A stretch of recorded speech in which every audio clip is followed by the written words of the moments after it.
দর্শক, ঢাকসু নির্বাচনের দাবিতে ঢাকা বিশ্ববিদ্যালয়ের উপাচার্যের কার্যালয়ের সামনে অবস্থান নিয়েছে বিশ্ববিদ্যালয়ের শিক্ষার্থীরা। এই মুহূর্তে সেখানে রয়েছেন সহকর্মী জাহিদ হোসেন।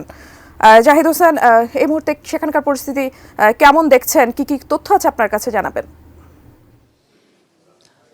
সাধারণ শিক্ষার্থীদের ব্যানারে মূলত সন্ধ্যা থেকেই ঢাকা বিশ্ববিদ্যালয়ের প্রাঙ্গণে একটি মিছিল বের হয় এবং যেই মিছিলের মূল দাবি দেওয়া সেটি হলো যে দ্রুত ডাকসু নির্বাচনের যে রোডম্যাপ সেটি ঘোষণা করতে হবে এবং গেস্ট রুম কালচার যেটি আসলে 5 আগস্টের পরে বিলুপ্ত হয়েছে ক্যাম্পাসে, সেটি নতুন রূপে নতুনভাবে অন্য কোনো রাজনৈতিক সংগঠনের মাধ্যমে যাতে করে ক্যাম্পাসে আবারও আসন গেড়ে না বসে সে তার জন্যই মূলত স্বাস্থ্যকর অল টাইম ফ্যামিলি কেক, সব সময় অল টাইম হেলদি লাইফ।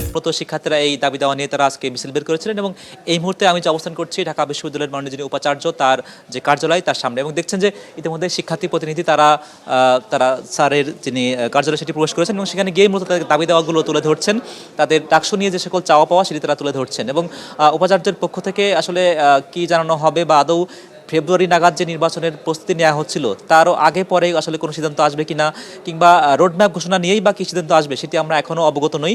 তবে যারা আন্দোলন করছিলেন সেই সকল শিক্ষার্থীরা বলছিলেন যে জাহাঙ্গীরনগর বিশ্ববিদ্যালয় ইতিমধ্যেই ডাকসু নির্বাচনের জন্য যে রোডম্যাপ সেটি ঘোষণা করা হয়েছে।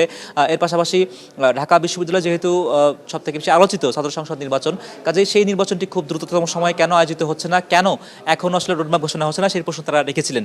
এবং এর পাশাপাশি তারা একটি ঘটনাকে বারবারই উল্লেখ করছেন যে গতকাল ঢাকা বিশ্ববিদ্যালয়ের স্যার এফ রহমান হলে মূলত একটি ঘটনা ঘটেছিল। সেখানে পরিচিতি পর্বে নামে আসলে গেস্ট রুম কালচারে যে কালচারটা ছিল ঢাকা বিশ্ববিদ্যালয়ে সেটি নতুনভাবে চালু করা হচ্ছে কিনা সেই প্রশ্ন যেমন রেখেছিল, একই সঙ্গে ছাত্রদলকে ইঙ্গিত করে তাদেরকে আসলে এই ধরনের কার্যক্রম যাতে করে বন্ধ করা হয় এবং এই কালচার এক সময় আসলে গেস্ট রুম কালচার র্যাগিং কালচারের রূপ নেয় এমন অভিযোগ এনে শিক্ষার্থীরা বলছেন এ সকল কালচার বন্ধের জন্য খুব দ্রুততম সময়ে ডাকসু নির্বাচনটা জরুরি। টুম্পা।